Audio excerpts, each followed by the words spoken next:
राम मोहन नायडू जी, मुरलीधर मोहोल जी,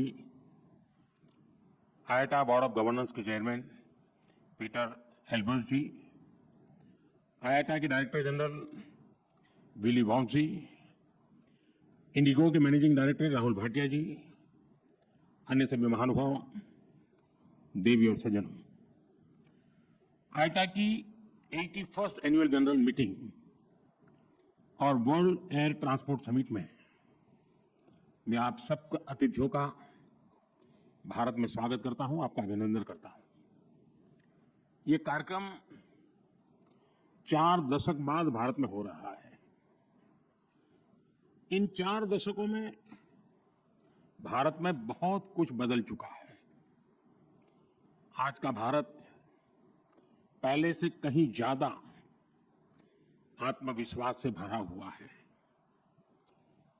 global aviation ecosystem में हम न केवल एक विशाल मार्केट है, बल्कि पॉलिसी लीडरशिप, इनोवेशन और इंक्लूसिव डेवलपमेंट के प्रतीक भी है।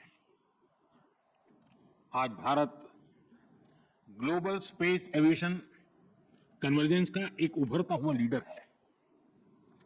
पिछले 1 दशक में भारत की सिविल एविएशन सेक्टर में ऐतिहासिक उड़ान से आप सब भली भांति परिचित हैं।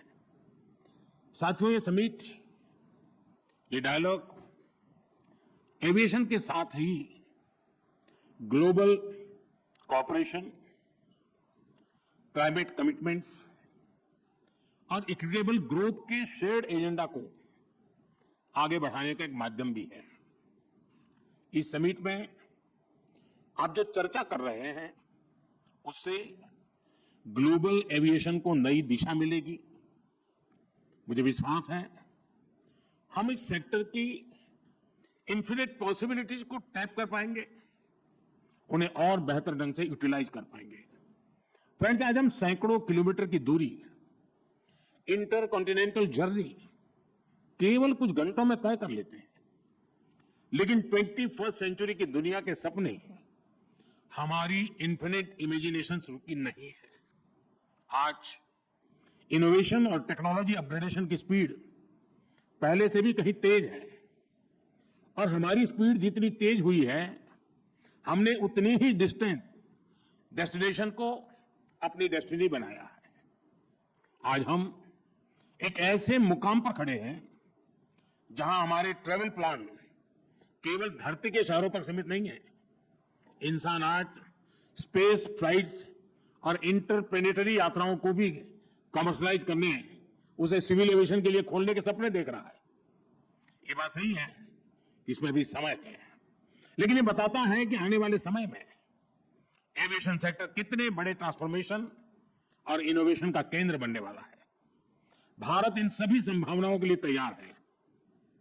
मैं इसका आधार भारत में 3 मजबूत पिलर्स के कारण बता रहा हूं। पहला, भारत के पास मार्केट है। ये मार्केट मात्र कंज्यूमर्स का समूह नहीं है, ये भारत की एस्पिरेशनल सोसाइटी का प्रतिबिंब है। दूसरा, टेक्नोलॉजी और इनोवेशन के लिए हमारे पास डेमोग्राफी और टैलेंट है। हमारे युवा नए दौर के इनोवेटर्स हैं, जो आर्टिफिशियल इंटेलिजेंस, रोबोटिक्स और क्लीन एनर्जी जैसे क्षेत्रों में ब्रेक थ्रू ला रहे हैं। तीसरा, हमारे यहां इंडस्ट्री के लिए ओपन और सपोर्टिव पॉलिसी इकोसिस्टम है। इन तीनों सामर्थ्य के दम पर हमें मिलकर भारत के एविएशन सेक्टर को नई ऊंचाई पर लेकर जाना है। फ्रेंड्स, बीते वर्षों में भारत ने सिविल एविएशन के क्षेत्र में एक अभूतपूर्व परिवर्तन देखा है। आज भारत दुनिया का तीसरा सबसे बड़ा डोमेस्टिक एविएशन मार्केट है। हमारी उड़ान योजना की सक्सेस इंडियन सिविल एविएशन का एक गोल्डन चैप्टर है। इस योजना के तहत 15 मिलियन से ज्यादा यात्रियों को सस्ती एयर ट्रैवल की सुविधा मिली है। कई नागरिक पहली बार हवाई सफर कर पाए हैं। हमारी एयरलाइंस भी लगातार डबल डिजिट ग्रोथ हासिल कर रही है। भारत और विदेशी एयरलाइंस को मिलाकर हर साल करीब 24 करोड़ यात्री, 240 मिलियन पैसेंजर्स हमारे यहां उड़ान भरते हैं। यानी दुनिया के ज्यादातर देशों की टोटल पॉपुलेशन से भी कहीं ज्यादा। और 2030 तक ये संख्या 50 करोड़ 500 मिलियन पैसेंजर तक पहुंचने की संभावना है। आज भारत में 3.5 मिलियन मेट्रिक टन सामान एयर कार्गो से ट्रांसपोर्ट होता है। इस डेकेड के अंत तक ये भी बढ़कर 10 मिलियन मैट्रिक टन तक पहुंचने वाला है। साथियों, ये केवल आंकड़े नहीं है, ये नए भारत के पोटेंशियल की एक झलक है और भारत अपने इस पोटेंशियल को मैक्सिमाइज करने के लिए फ्यूचरिस्टिक रोडमैप पर काम कर रहा है। हम वर्ल्ड क्लास एयरपोर्ट इंफ्रास्ट्रक्चर में इन्वेस्ट कर रहे हैं। जैसा नायडू जी ने बताया, 2014 तक भारत में 74 ऑपरेशनल एयरपोर्ट थे। आज इनकी संख्या बढ़कर 162 हो चुकी है। इंडियन कैरियर्स ने 2000 से ज्यादा नए एयरक्राफ्ट के लिए ऑर्डर दिए हैं और ये तो अभी शुरुआत है। भारत का एविएशन सेक्टर एक ऐसे टेक ऑफ पॉइंट पर खड़ा है जहां से उसे लंबी और सबसे ऊंची उड़ान भरनी है।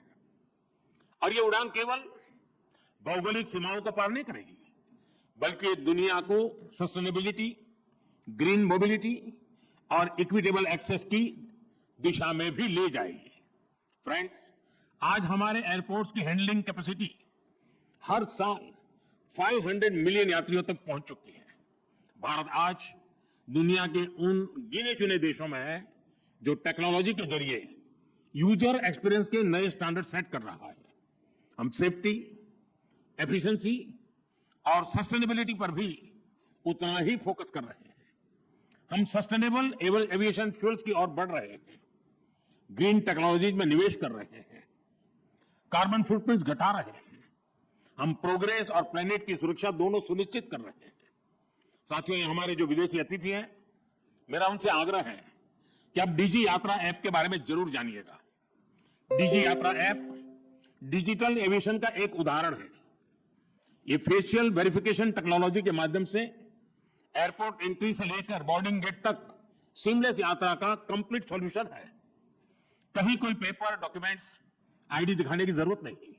मैं समझता हूं भारत के ये इनोवेशंस इतनी बड़ी पॉपुलेशन को बेहतर सर्विसेज देने के एक एक्सपीरियंस से ये कई देशों के काम आ सकता है।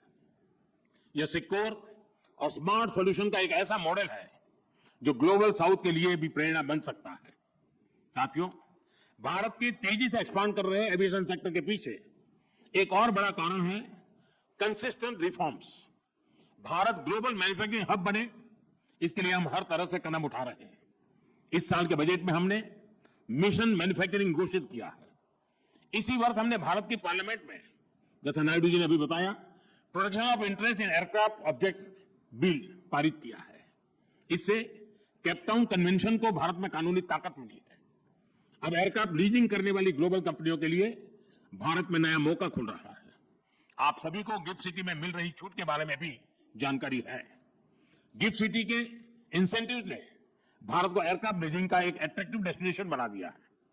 साथियों, नया भारतीय वायुयान अधिनियम हमारे एविएशन कानूनों को ग्लोबल बेस्ट प्रैक्टिसेस के अनुरूप बना रहा है।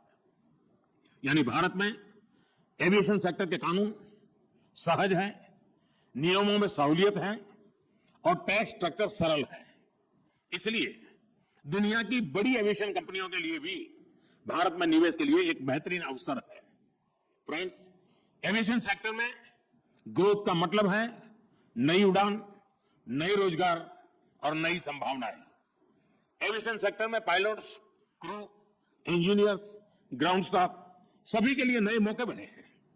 एक और नया सनराइज सेक्टर उभर रहा है, एमआरओ यानी मेंटेनेंस, रिपेयर और ओवरहॉल। हमारी नई एमआरओ पॉलिसी से भारत को एयरक्राफ्ट मेंटेनेंस का ग्लोबल हब बना के इस दिशा में तेजी आई है। 2014 में भारत में 96 एमआरओ फैसिलिटीज थी। आज इनकी संख्या 154 हो चुकी है। 100% FDI under automatic rule, GST में कटौती, टैक्स रेशनलाइजेशन, ऐसे कदमों ने एमआरओ सेक्टर को नई ऊर्जा दी है। अब हमारा लक्ष्य है 2030 तक भारत को $4 बिलियन का एमआरओ हब बनाना। साथियों, हम चाहते हैं कि दुनिया भारत को सिर्फ एक एविएशन मार्केट नहीं, बल्कि एक वैल्यू चेन लीडर के रूप में भी देखें। डिजाइन से लेकर डिलीवरी तक Bharat global aviation supply chain का इंटीग्रल हिस्सा बन रहा है। हमारी दिशा सही है, हमारी गति सही है, इसलिए हमें विश्वास है कि हम तेजी से आगे बढ़ते रहेंगे। मेरा आग्रह है, मेक इन इंडिया के साथ सभी एविएशन कंपनियां डिजाइन इंडिया भी करें। साथियों, भारत के एविएशन सेक्टर का एक और मजबूत पक्ष है उसका इंक्लूसिव मॉडल। आज भारत में 15% से अधिक पायलट महिलाएं हैं। ये ग्लोबल एवरेज से 3 टाइम्स ज्यादा है। दुनिया भर में कैबिन क्रू में महिलाओं की औसत भागीदारी लगभग 70% है। हमारे यहां 86% है। भारत के एमआरओ सेक्टर में महिला इंजीनियरों की संख्या भी ग्लोबल एवरेज से आगे बढ़ रही है। साथियों, आज एविएशन सेक्टर का एक और की कंपोनेंट ड्रोन टेक्नोलॉजी है। भारत ड्रोन टेक्नोलॉजी को टेक्नोलॉजिकल एडवांसमेंट के लिए इस्तेमाल कर रहा है। साथ ही हमने इसे फाइनेंशियल और सोशल इंक्लूजन का एक टूल बनाया है। ड्रोन के जरिए हम महिलाओं के सेल्फ हेल्प ग्रुप्स को एम्पावर कर रहे हैं। इसे खेती में, डिलीवरी में, सर्विसेज में महिलाओं की भागीदारी बढ़ी है। साथ ही एविएशन में सुरक्षा को हमने हमेशा टॉप प्रायोरिटी पर रखा है। आईकाओ के ग्लोबल स्टैंडर्ड से भारत ने अपने नियमों को अलाइन किया है। हाल ही में आईकाओ की सेफ्टी ऑडिट ने हमारे प्रयासों को सराहा है। एशिया पैसिफिक मिनिस्ट्रियल कॉन्फ्रेंस में दिल्ली डिक्लेरेशन अडॉप्ट होना भारत के कमिटमेंट का प्रमाण है। भारत हमेशा ओपन स्काइज और ग्लोबल कनेक्टिविटी के समर्थन में खड़ा रहा है। हम शिकागो कन्वेंशन के सिद्धांतों का समर्थन करते हैं। आइए हम मिलकर एक ऐसा फीचर बनाएं जहां हवाई यात्रा सभी के लिए एक्सेसिबल, अफोर्डेबल और सिक्योर हो। मुझे विश्वास है कि आप सभी एविएशन सेक्टर को नई ऊंचाई पर ले जाने के नए समाधान निकालेंगे। मैं आपको अनेक अनेक शुभकामनाएं